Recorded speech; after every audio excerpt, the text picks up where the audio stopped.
एक बार एक संत जी किसी गांव के निकट आश्रम पर भागवत जी की साप्ताहिक कथा कर रहे थे।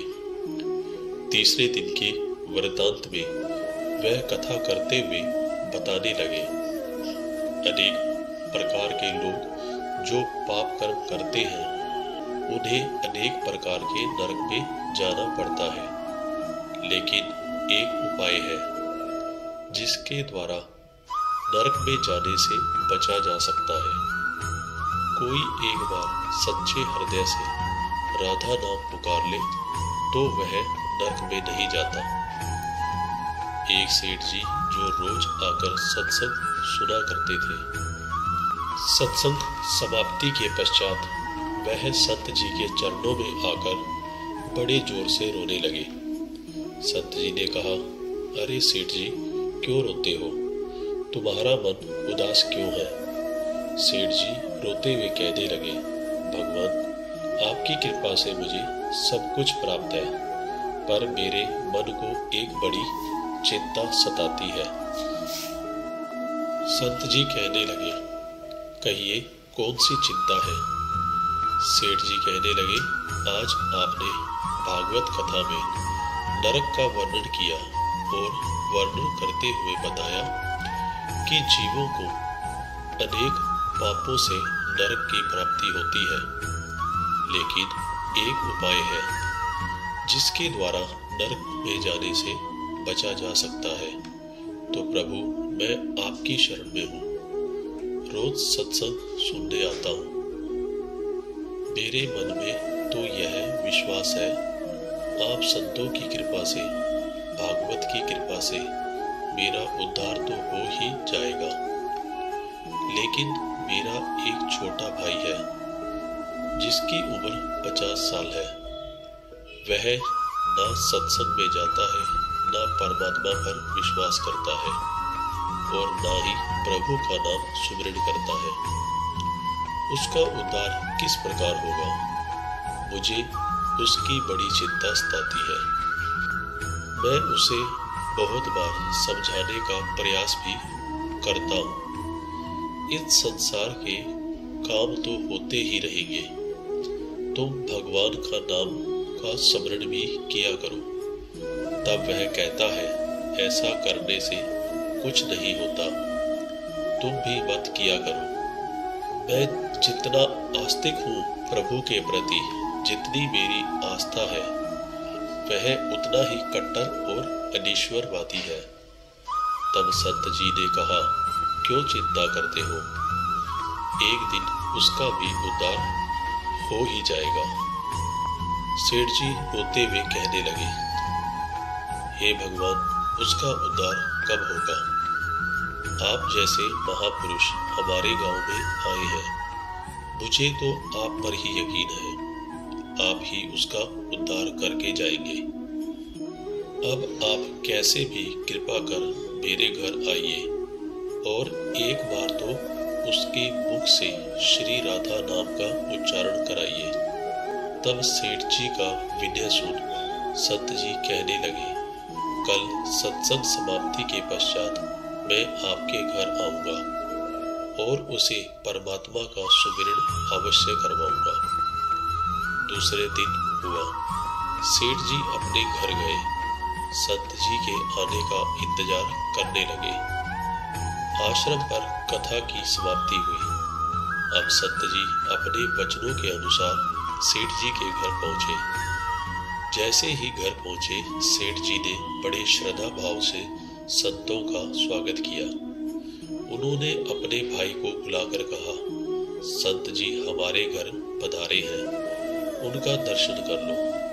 वह अंदर से बैठे बैठे कहने लगा, ये ना तो किसी संत से मिलना है और ना ही भगवान से मिलने की इच्छा है। तुम ही उनकी सेवा करो और तुम ही उनका पेट भरो। संत जी ने जब यह वचन सुने तो सेठ जी रोते हुए कहने लगे, भगवान जी, देखा आपने, आपके सामने ही आपका अपमान कर रहा है। संत जी कहने लगे, सेठ जी ख्याल ना कीजिए, सब कुछ अच्छा होगा। अब सेठ को दिलासा देते हुए संत जी पलंग से उतरे और उसके भाई के कमरे में आ गए। उसके कंधों पर हाथ रखकर कहने लगे, और बताओ आज तक कितना कमाया।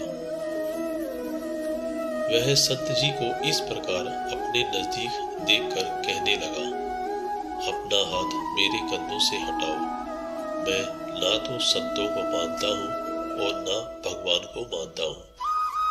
लोग जितने आस्तिक होते हैं मैं उतना ही कट्टर नास्तिक हूँ। मैं भगवान को नहीं मानने वाला हूँ। आप मेरे नजदीक क्यों आए हैं? संत जी कहने लगे, मैं तो अपना काम करने आया हूँ। संतों का काम होता है लोगों का उद्धार करना।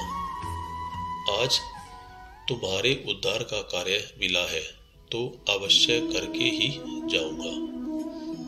वह सेठ का भाई भी बड़ा कट्टर था। वह कहने लगा, आपको किसी का भी उद्धार करना है कर लीजिए, पर मेरा उद्धार आप नहीं कर सकते। मैं कुछ भी नहीं करने वाला हूँ। सेठ के भाई को देखकर संत जी मुस्कुराए और कहने लगे, एक बार राधे राधे बोल दो। सेठ जी का भाई कहने लगा, मैं कुछ नहीं बोलूंगा। संत जी फिर कहा, राधे राधे बोल दो।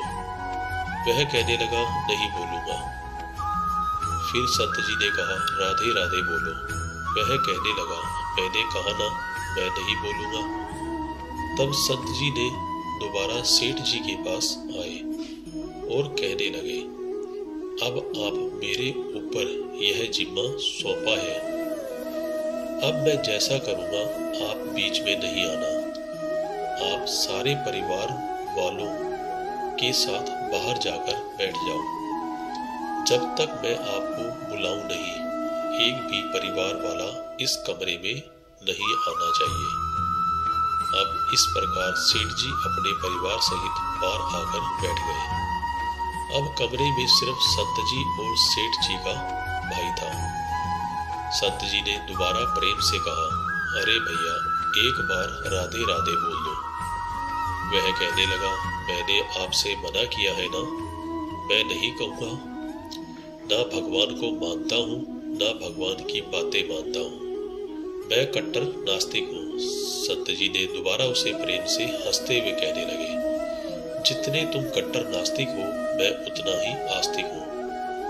मैंने अगर निश्चय कर लिया है तुम्हारे मुख से राधा नाम सुनकर ही जाऊंगा, और पक्का समझ लेना कि तुम्हारे मुख से राधा का नाम निकलेगा। वह कहने लगा, आप कितना भी प्रयास कर लो मैं एक बार भी नाम नहीं लेने वाला हूँ। अब संत महापुरुष होते तो बड़े दयालु हैं, पर लीला मात्र उन्होंने क्या किया, और हाथ पकड़कर जोर से घुमाने लगे। वह सेठ 50 साल का था, वृद्ध अवस्था थी, पर संतों के अंदर भक्ति का तेज होता है। उन्होंने जोर से उसके भाई का हाथ घुमाया। हाथ घुमाकर संत जी फिर कहने लगे, कहो राधे राधे। वह कहने लगा, नहीं कहूंगा। अब तो संत जी ने जोर से हाथ घुमाकर सेठ जी के भाई को जमीन पर पटक दिया और खुद उसके पेट पर चढ़कर बैठ गए। और संत जी फिर से कहने लगे, बोलो राधे राधे। वह फिर कहने लगा, नहीं कहूंगा। अब संत जी ने उसके दोनों हाथ पकड़कर पैरों को बांध दिया और कहने लगे, कहो राधे राधे। अब ऐसी अवस्था में वह सोचने लगा, लगता है यह संत तो मुझे मार ही देंगे। तब उसने बिना इच्छा के एक बार ऐसे ही कह दिया, राधे राधे। जैसे ही उसने राधे राधे कहा, संत जी ने उसके हाथ पैर खोल दिए, उसके बंधनों को छोड़कर बाहर आकर कहने लगे, सेठ जी आपका कल्याण हो गया, आपके भाई का भी कल्याण हो गया। सेठ जी कहने लगे, अंदर से बहुत तेज आवाजें आ रही थी। तब संत जी कहने लगे, आपने काम ही ऐसा दिया था। आपने कहा था वह नास्तिक है, कभी कुछ बोलता ही नहीं है। आज आपके भाई ने राधे राधे नाम का उच्चारण कर लिया है। इसका कल्याण हो गया। अब मैं जा रहा हूँ। कल से दोबारा मेरी कथा है। अब संत जी तो अपने स्थान पर लौट आए। सेठ का भाई जमीन से उठकर अपने भाई से कहने लगा, यह कैसे संत है, मुझसे झगड़ा करने आ गए, मेरे ऊपर चढ़कर बैठ गए और कहने लगे, अगर राधे राधे का नाम का उच्चारण नहीं करोगे तो मैं तुम्हारे ऊपर ऐसे बैठा रहूंगा। अब उसकी बातें सुन सेठ जी हंसने लगे। वह हंसते हुए मन से भगवान को धन्यवाद देते हुए कहने लगे, हे प्रभु, आपके संत भी बड़े दयालु हैं, खुद कष्ट सहकर भी लोगों का कल्याण करते हैं। समय व्यतीत होता गया। मुश्किल से 5-6 महीने गुजरे होंगे। अचानक एक दिन छोटे भाई का देहांत हो गया। शरीर समाप्ति के पश्चात आत्मा शरीर से अलग हो जाती है। वह आत्मा ही ऊपर यमराज के पास जाकर सारे हिसाब किताब देती है। अब इस व्यक्ति का हिसाब किताब खोला गया। यमराज ने चित्रगुप्त से कहा, जो आज इंसान हमारे पास लाया गया है, इसका हिसाब क्या है? चित्रगुप्त कर्मों का हिसाब देखकर बताते हैं, हे भगवान, इसने अपने जीवन में कभी परमात्मा का नाम सुमिरन नहीं किया, सदा पाप ही पाप किए हैं। इसे तो सीधे नरक भेज दिया जाए। अब यमराज के आदेश के अनुसार जैसे ही उसे नरक भेजने की तैयारी चल रही थी, तभी चित्रगुप्त ने कहा, भगवान, एक बात और है। यमराज जी ने कहा, कौन सी बात? चित्रगुप्त ने कहा, भगवान, एक बार संतों के कहने पर इसने राधा नाम का उच्चारण किया था। अब एक बार राधा नाम का उच्चारण। यमराज ने दूतों से कहा, थोड़ी देर रुक जाइए, इसका हिसाब किया जाएगा, इसके बाद ही इसे नरक में भेजा जाएगा। यमराज ने दोबारा चित्रगुप्त से कहा, जल्दी से इसका हिसाब देखो और कहीं इसने और परमात्मा का नाम उच्चारण तो नहीं किया। चित्रगुप्त फिर से सारा हिसाब देखा और देखकर कहने लगे, भगवान, इसने एक बार जो नाम उच्चारण किया है वह भी संतों के डर से किया था, दिल से भी नहीं किया था, पर एक बार राधा नाम का उच्चारण किया है। जीवन पाप में अब क्या किया जाए? तब यमराज ने उसी इंसान से पूछा, एक बात बताओ, हम तुम्हें पहले राधा नाम उच्चारण करने का फल दें या तुम्हें नरक में भेज दिया जाए? तब वह भक्त हाथ जोड़कर कहने लगा, भगवान, नरक में तो जाना ही है, इससे अच्छा है आप मुझे एक बार नाम उच्चारण का फल दें, फिर मुझे जहां चाहो भेज देना। अभी यमराज जी अपनी पुस्तक खोल कर देखने लगे कि एक बार राधा नाम उच्चारण करने का फल क्या है। उन्होंने सारी पुस्तकें खोल दी, पर उन्हें कहीं फल दिखाई नहीं दिया। तब वह विचार करने लगे, एक बार राधा नाम उच्चारण का फल तो मुझे पता ही नहीं है। तब वह अपनी शंका का निवारण करने के लिए उस भक्त को अपने साथ लेकर स्वर्गलोक में आए। स्वर्ग में आकर यमराज ने इंद्रदेव से कहा, हे इंद्रदेव, मुझे बताइए, एक बार राधा नाम उच्चारण करने का क्या फल है? तब इंद्रदेव ने बहुत प्रयास किया, पर उन्हें भी इसका फल पता नहीं चला। तब वह सब देवताओं के साथ मिलकर ब्रह्मदेव के पास आए। ब्रह्मदेव ने जब उन सबको देखा, तब ब्रह्मदेव ने उनसे पूछने लगे, यह आपके साथ इंसान कौन है?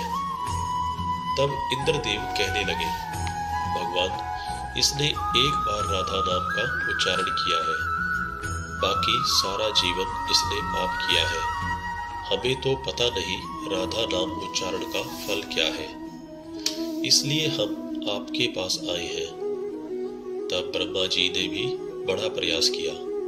राधा नाम उच्चारण का फल क्या है, अब उन्हें भी पता नहीं चला। तब वह ब्रह्मदेव कहने लगे, हम सब मिलकर इसे अपने साथ लेकर भगवान शंकर जी के पास चलते हैं। तब वह भगवान शंकर जी के पास पहुंचे। भगवान शंकर जी से प्रार्थना कर कहने लगे, हे महादेव, इस इंसान ने सारा जीवन पाप किया है, बस एक बार संतों के कहने पे राधा नाम का उच्चारण किया है। अब आप बताइए, एक बार राधा नाम उच्चारण का क्या फल मिलता है? तब महादेव जी बड़े प्रयास किया, पर वह भी राधा नाम की महिमा को बता नहीं सके। तब शंकर जी कहने लगे, अब हमें भगवान श्री कृष्ण के पास चलना पड़ेगा, क्योंकि वही राधा तत्व को जानते हैं। ऐसा सोचकर सब देवी देवता भगवान शंकर के साथ मिलकर उस इंसान की आत्मा को लेकर भगवान श्री कृष्ण के गोलोक धाम में पहुंचे। गोलोक धाम में भगवान श्री कृष्ण राधा जी के साथ अपने आसन पर विराजमान थे। भगवान श्री कृष्ण ने सब देवी देवताओं का सम्मान किया और उनसे पूछा, आज अचानक से आने का कारण क्या है? तब भगवान शंकर हाथ जोड़कर कहने लगे, हे भगवान, यह इंसान इस धरती से लाया गया है। इसने अपने जीवन में अनेक पाप किए हैं, पर एक बार ही राधा नाम का उच्चारण किया था। यमराज जी पता न कर सके कि इस एक बार राधा नाम उच्चारण का फल क्या है। तब वह इसकी जानकारी लेने के लिए इसके साथ इंद्र जी के पास स्वर्ग में आए। फिर स्वर्ग से होते हुए ब्रह्मलोक आए। फिर ब्रह्मलोक से होते हुए मेरे पास पहुंचे। अब मैं इन सबको अपने साथ लेकर आपके पास आया हूं। अब आप बताइए, एक बार राधा नाम उच्चारण का क्या फल हो सकता है? जब इस प्रकार बातें चल रही थी, तब श्री कृष्ण के पास बैठी राधा रानी बड़े जोर से हंसने लगी। तब श्री कृष्ण ने कहा, हे राधिका, क्यों हंसती हो? तब राधिका कहने लगी, हे भगवान, यह अभी तक राधा नाम का महत्व समझ नहीं सके। तब भगवान शंकर जी कहने लगे, हे महारानी, राधिका के नाम का क्या असर है, आप हमें बताइए। तब राधिका जी कहने लगी, हे महादेव, आप खुद सोचिए, इस व्यक्ति ने एक बार राधा का नाम जपा। वह एक बार राधिका नाम जपने से स्वर्गलोक की सैर करके आया, ब्रह्मदेव के ब्रह्मलोक का दर्शन करके आया, आपके महादेव लोक में आपका इसने दर्शन किया। आज एक बार उच्चारण के प्रभाव से यह आप सबको साथ लेकर हमारे गोलोक धाम में आया है, मेरे दर्शन और श्री कृष्ण का पूजन कर रहा है। इससे अधिक राधा नाम का और फल क्या हो सकता है? जब राधिका जी ने इस प्रकार एक बार राधा नाम का पूरा महत्व बताया, तो यमराज जी कहने लगे, यह तो बड़ा अनंत फल है। जो व्यक्ति नरक में जाने वाला था, वह एक बार उच्चारण से सब लोगों की यात्रा कर भगवान श्री कृष्ण और राधिका रानी के चरणों में उपस्थित हो गया। इससे अधिक फल और क्या हो सकता है? तभी फिर से यमराज कहने लगे, भगवान, क्या अब इसे नरक में जाने की आवश्यकता नहीं है? तब श्री कृष्ण जी कहने लगे, हे धर्मराज, जिसने एक बार राधा रानी के चरणों के दर्शन कर लिए हो, वह तो कभी नरक में जा ही नहीं सकता है। तब वह भक्त जो वहां पर राधा रानी के दर्शन कर रहा था, वह कहने लगा, हे महारानी, मैंने तो संतों के डर से एक बार आपके नाम का उच्चारण किया था, पर जो सच्चे हृदय से आपके नाम का उच्चारण करते हैं उन्हें तो जीवन में कोई भय नहीं होगा। वह तो नरक की यात्रा में कभी नहीं निकलेंगे। वह तो सीधा आपके चरणों में ही समा जाएंगे। तो इतना महत्व है एक बार राधा नाम के उच्चारण का। इसी के साथ ही मैं ये कहानी यहाँ समाप्त करता हूँ। आशा करता हूँ आपको यह पसंद आई होगी। इस वीडियो को शेयर, लाइक और सब्सक्राइब जरूर करें। वीडियो को अंत तक देखने के लिए धन्यवाद।